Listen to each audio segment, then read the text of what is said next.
Goedenavond, welkom bij Omroep Zeeland. Dit is het nieuws in Zeeland van zaterdag 22 maart.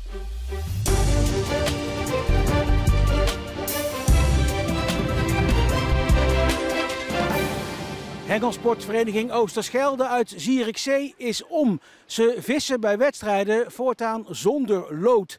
Want lood, dat is giftig en je raakt nog wel eens een loodje kwijt bij het vissen.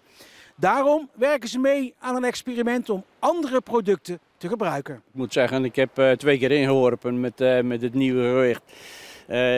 Het is allemaal veel grover, het is veel groter. En het is ook wat duurder, heb ik begrepen. Het vervangende materiaal. Vroeger was de hengelsport voor de armen, om wat te kunnen vangen. Maar als je 7, 8, 9 euro moet betalen voor een werpgewichtje, dan wordt het niet meer leuk.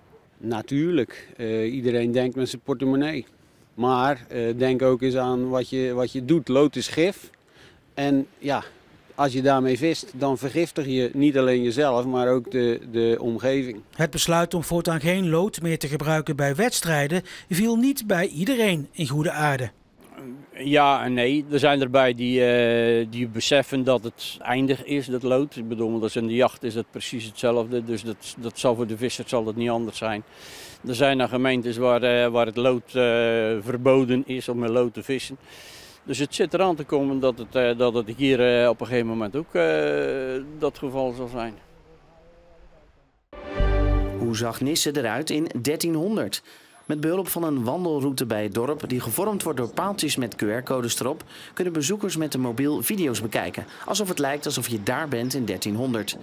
Een paar particulieren uit de omgeving van Nisse hebben samen met het Koninklijk Nederlands Instituut voor Onderzoek der Zee deze route ontwikkeld. We willen dat mensen leren begrijpen hoe het landschap zich gevormd heeft. Je ziet nu een landschap. Het landschap heeft zich in de afgelopen honderden jaren gevormd. En ja, dat inzicht willen wij mensen geven.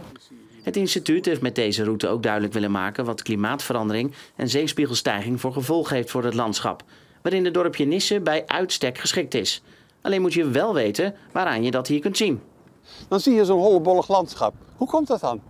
Nou ja, als je dan gaat kijken naar wat er gebeurd is en waardoor dat is ontstaan, heeft dat te maken met het feit dat er in de bodem op 2 meter diepte een veenlaag ligt die men eruit gehaald. Dat veen heeft men eruit gehaald.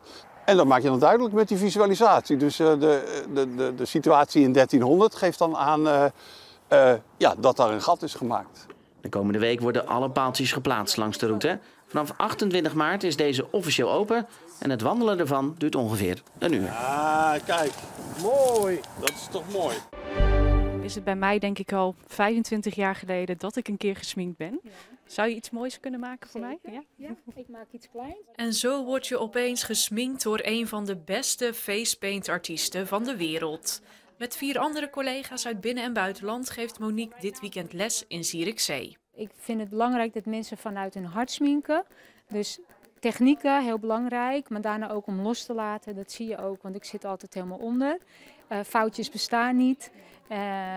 Ik wil gewoon dat mensen blij zijn. En smink heeft mij heel veel blijheid gebracht. En dat hoop ik met de lessen ook naar anderen te brengen. Die anderen zijn 80 sminkers die net een beetje meer willen kunnen dan de standaard aanvragen op kinderfeestjes. Normaal dan is het gewoon standaard een unicorn, vlinder. En nu is het gewoon alles loslaten. Het hoeft niet netjes. En mag gewoon lekker vrij. En dat is van deze wel heel leuk. Ja, dus het allerlei verschillende disciplines. En natuurlijk, je gaat niet alles gebruiken, maar je pikt van alles wat mee wat jij weer in je eigen sminkdesigns kan toepassen. Dus ja, mensen gaan dat straks zien als ze op de festivals komen, dat het allemaal weer een stapje mooier wordt. Zal ik een beetje glitter erop doen voor de leukigheid? Ja. Wat is er zo leuk aan sminken? Als je dan een kind gesminkt hebt, die gaat van die stoel af en die loopt de hele dag met een stralend gezicht van ik ben een tijger. Nou, hoe mooi kan je het hebben? Dat is echt fantastisch. Eens kijken of ik inmiddels ook in een tijger ben veranderd. Wauw, dat is heel leuk. Ook met die glitters en die kleuren. Moment. Heel gaaf. Groene Ster Vlissingen moet in de eredivisie zaalvoetbal winnen van het Groningse PKC, omdat degradatie anders wel heel dichtbij komt. En dan is dit natuurlijk een heerlijke start. Tweede minuut, Murat Azanagi 1-0.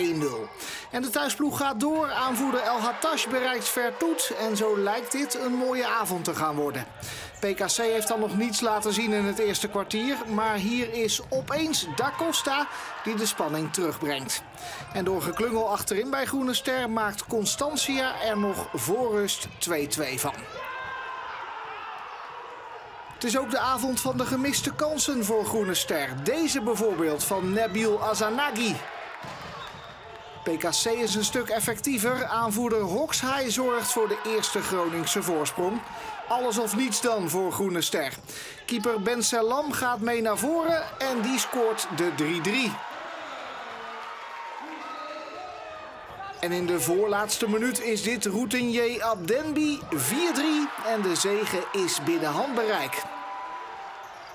Maar het gaat in dezelfde minuut toch nog mis. De keeper wordt helemaal vrijgelaten en Layep deelt een hele harde tik uit. Eindstand 4-4, een gelijkspel dat voelt als een nederlaag.